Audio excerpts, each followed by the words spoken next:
से भी बढ़कर है। ऐसे तपस्वी संतों की वाणियां अपने आप में सभी शास्त्रों से ऊपर है और सच्चा शास्त्र वही है जो व्यक्ति को धर्म के मार्ग पर ले जाए। सच्चा गुरु वही है जो व्यक्ति को इंसानियत के रास्ते पर ले जाए। सभी ऐसे महान गुरुजनों के, संतों के दर्शन भी पाते हैं, विचारों को सुनते भी हैं। तो सबको शुभकामनाएं, सबको धन्यवाद। और चूंकि आज हम लोग प्रसिद्ध तीर्थ अमृतसर का भी दर्शन करके आए, एक अलग आनंद की अनुभूति हुई। ऐसे महान गुरु की भूमि शब्दों में नहीं बयां कर सकते कि ऐसे स्थलों में जाके क्या अनुभूति मिलती है, क्या आनंद मिलता है, कहीं और नहीं मिलता। तो वो आनंद भी हमने आज पाया। और जो महान गुरु की भूमि से, जो महान संतों के कृपा से हमने पाया, वही कुछ हम आपको भी देते हैं। उसी क्रम में जालियांवाला बाग भी हम गए। एक अद्भुत आभास वहां होता है। आप सब यहां रहते हैं, निश्चय ही आप सबने भी देखा होगा, आप सबने भी महसूस किया होगा। वो बाग जहां आजादी की लड़ाई के लिए लोग इकट्ठे हुए हैं, शांतिपूर्वक विचार चल रहे हैं, सभी लोग एक दूसरे के साथ संवाद कर रहे हैं, लेकिन अंग्रेजों ने जो किया सबको पता है। वो निशानियां आज भी हमने देखा है। क्या समय रहा होगा और क्या वे लोग रहे होंगे जो इस भयंकर गुलामी में भी आजादी के सपने देखने के लिए उस क्रूर शासक के खिलाफ खड़े हो रहे थे। आज थोड़ा सा सरकार कुछ कर देती है, आज आदमी सड़कों पर खड़ा हो जाता है। सोचिए उस वक्त क्या दशा रही होगी जब हम सांस भी किसी और के मर्जी से ले रहे थे, जब अपनी मर्जी से हम कुछ कर नहीं पा रहे थे, खेती नहीं कर पा रहे थे, अपनी मर्जी से हम अपने ही घर को सही दिशा और सही अवस्था नहीं दे पा रहे थे, अपने ही बच्चों को हम सही दिशा नहीं दे पा रहे थे, अपने ही जीवन को सही दिशा नहीं दे पा रहे थे। चारों ओर से, सब तरफ से वो त्रासदी को झेल करके उन लोगों ने किस तरह से सामना किया होगा, और वो क्रूर और कायर जनरल डायर ने कैसे गोली चलाया होगा। उसकी इंसानियत कहां मर गई? शकल से तो वो भी आदमी ही था, पर इसी को कहते हैं कि आदमी के ही शक्ल में अब जानवर घूमता है। जानवर भी नहीं कहा जा सकता, ऐसे लोगों को राक्षस कहना चाहिए। तो उस जगह को भी हमने महसूस किया, और इसलिए तो वहां गीत भी बज रहे थे।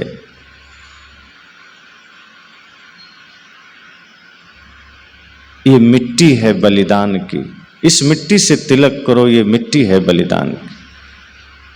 कितनी बड़ी बात है। वो मिट्टी भी बलिदान की मिट्टी हो गई, वो मिट्टी भी शहीद की मिट्टी हो गई, वो मिट्टी भी वीरों की मिट्टी हो गई। और उसी के बाद अवसर मिला शहीद आजम भगत सिंह जी के गांव देखने का। बहुत दिन से सपना था कि ऐसे महान भारत के लाल वीर सपूत की समाधि पर, अर्थात उनके गांव पर, समाधि तो नहीं, क्योंकि समाधि और उनको फांसी तो लाहौर में दी गई, तो उनके गांव में जाने का बड़ा सपना था। आप सब पास में रहते हैं, गए होंगे, वहां भी मैंने देखा उनका भवन खड़ा है, ताले लगे हैं। जब कुछ देर मैंने वहां बिताया तो मेरे मन में यह ख्याल आया कि जब वो यहां रहे होंगे, उनके माता पिता रहे होंगे, इस देश को आजाद करने के लिए कितनी मीटिंगें उन लोगों ने वहां किया होगा, कितने सपने देखे होंगे, और उनके माता पिता ने कितना सहयोग किया होगा। उनके माता पिता ने कितने क्रांतिकारियों को दिशा निर्देश दिया होगा, उनके माता पिता ने कितने लोगों को भोजन कराया होगा। जैसे आज दो चार मित्र कहीं बैठ करके गप मारते हैं, राजनीतिक चर्चा करते हैं, कहीं यहाँ वहाँ की बातें करते हैं, लेकिन जब मैं वहाँ अनुभव किया कि सोचो भगत सिंह बैठकर क्या सोचते रहे होंगे, राजगुरु सुखदेव बिस्मिल बैठकर क्या सोचते रहे होंगे, चंद्रशेखर आजाद वहाँ बैठकर क्या सोचते रहे होंगे। वो दुनियादारी की बातें नहीं, वो भारत को गुलामी से कैसे मुक्ति दी जाए, इस पर दिन रात उन्होंने सोचा होगा, दिन रात प्लान बनाए होंगे। आज वो घर खाली पड़ा है।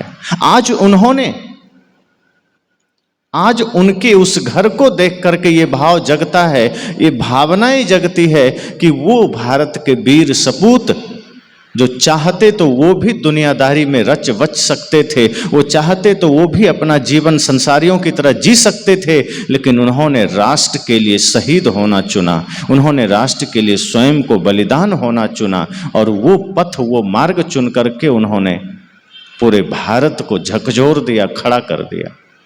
आज हर व्यक्ति के हृदय में भगत सिंह का निवास है।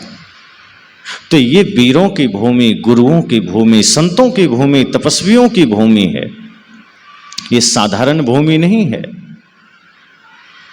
बहुत कुछ अभी देखना बाकी है, वो अनुभूतियां, वो आनंद, वो अनुभव करना बाकी। लेकिन जितना मैंने देखा, जितना मैंने अनुभव किया,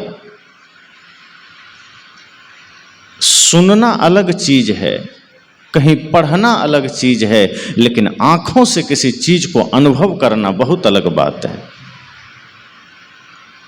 तो जो अनुभव किया मैंने, उससे तो मुझे ये लगता है कि जैसे स्कूलों में बच्चों को टूर पर भेजा जाता है, पिकनिक स्पॉट पर, मैं तो ये चाहता हूं कि सरकार नियम बना दे कि जब भी किसी बच्चे को बाहर घुमाने के लिए ले जाना हो तो भगत सिंह के गांव ले जाएं, उधम सिंह के गांव ले जाएं, नेताजी सुभाष के समाधि पर ले जाएं, ताकि वो बच्चे वहां जाकर के राष्ट्रवाद को धारण कर सके।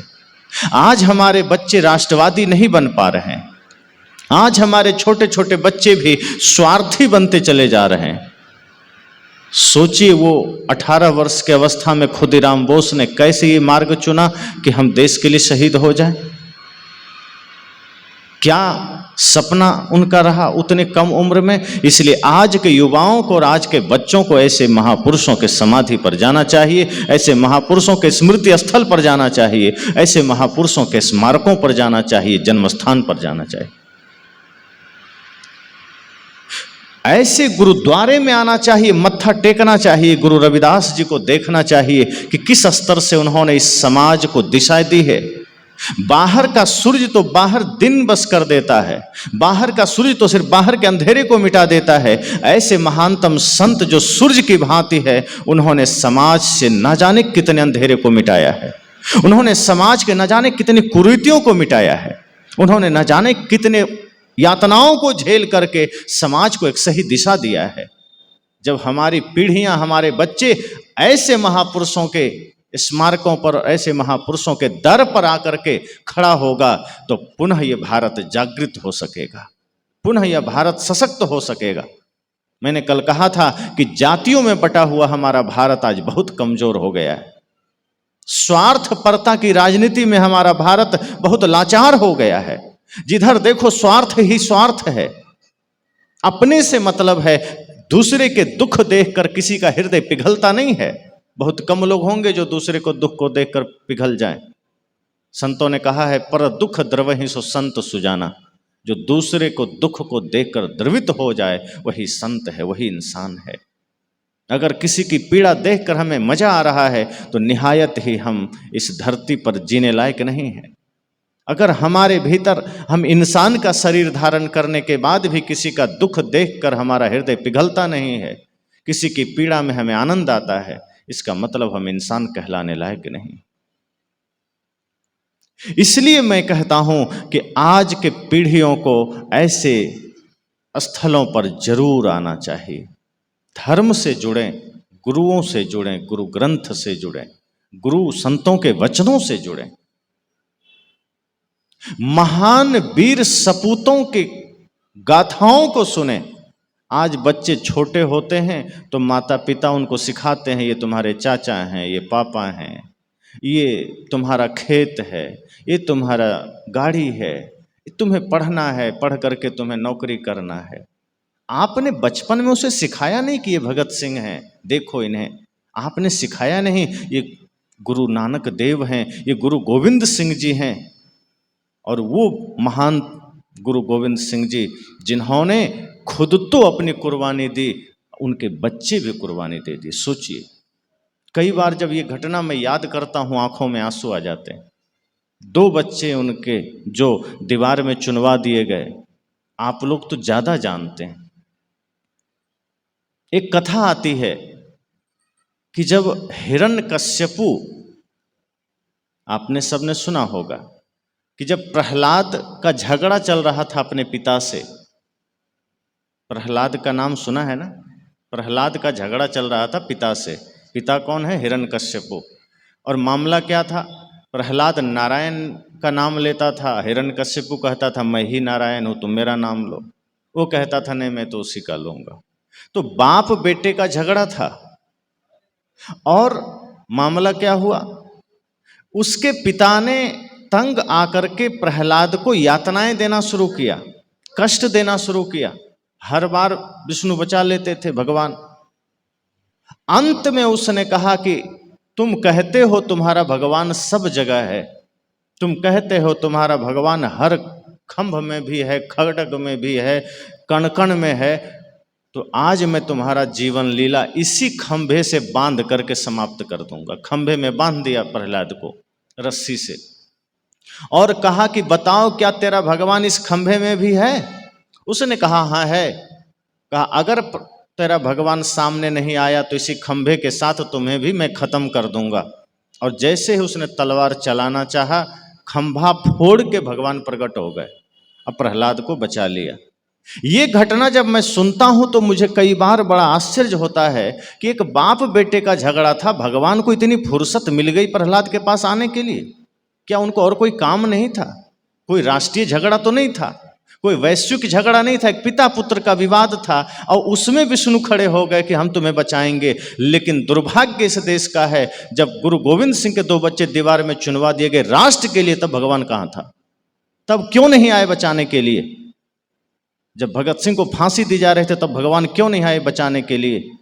जब उधम सिंह जी को फांसी दी जा रही थी तब क्यों नहीं आए बचाने के लिए? जब खुदीराम बोस को फांसी दी जा रही थी तब क्यों नहीं आए बचाने के लिए? जब चंद्रशेखर आजाद को अपने ही से अपने सिर पर गोली चलानी पड़ी क्योंकि उन्होंने प्रण लिया था कि मैं कभी भी गुलाम नहीं मरूंगा, अंग्रेजों के हाथ नहीं आऊंगा, इस संकल्प को पूरा करने के लिए हमारा वो लाल खुद से गोली मार ले, उसमें भगवान कहाँ थे?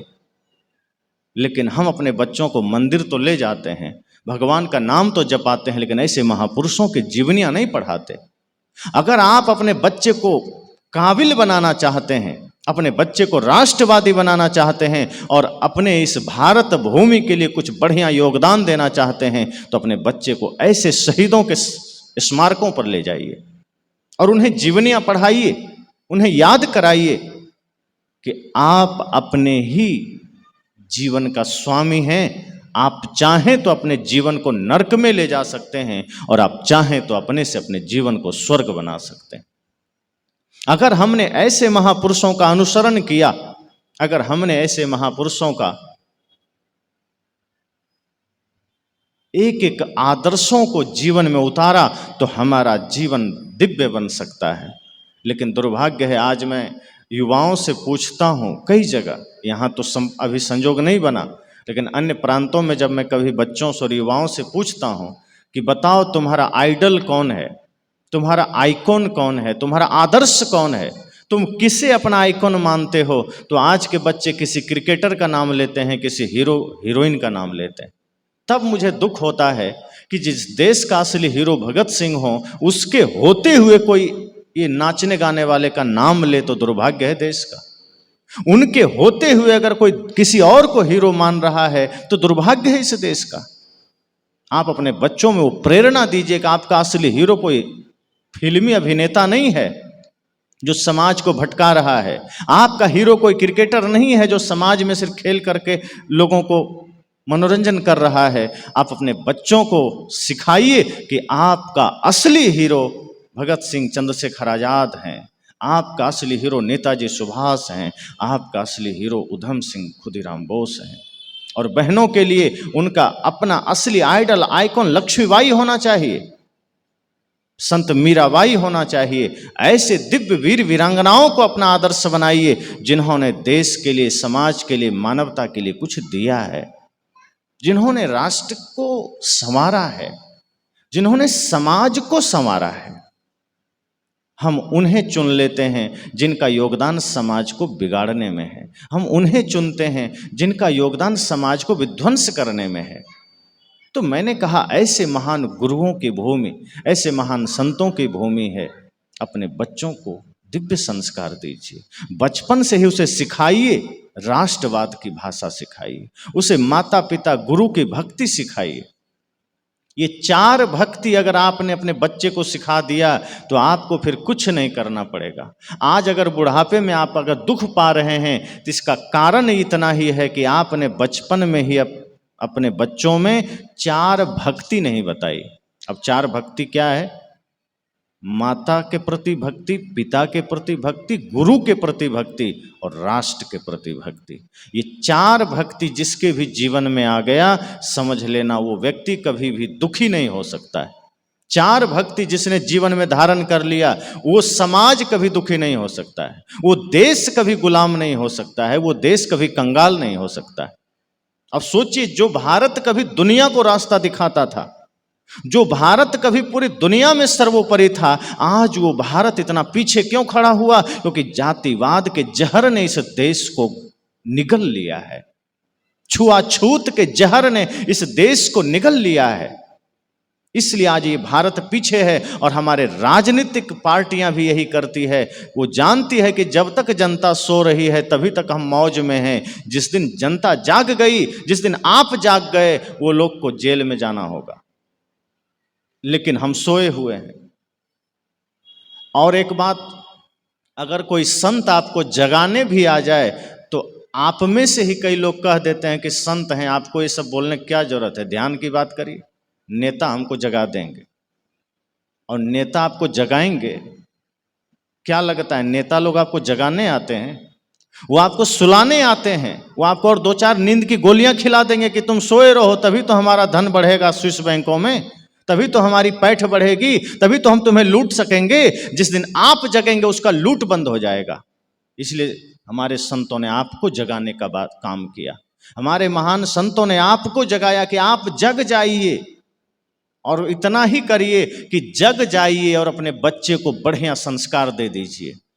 उसके बाद देखिए, देश पुनः दुनिया में नंबर 1 हो सकता है, जो कभी था, जो लोगों को दिशा दिया करता था, जो देश दुनिया को जीना सिखाया, जो देश दुनिया को योग आयुर्वेद सिखाया, जो देश दुनिया को कपड़ा पहनना सिखाया, जो देश अपने सभ्यता, अपनी संस्कृति से सबको प्रेम का मार्ग दिखाया, आज वही देश क्यों इतना गिरता चला गया?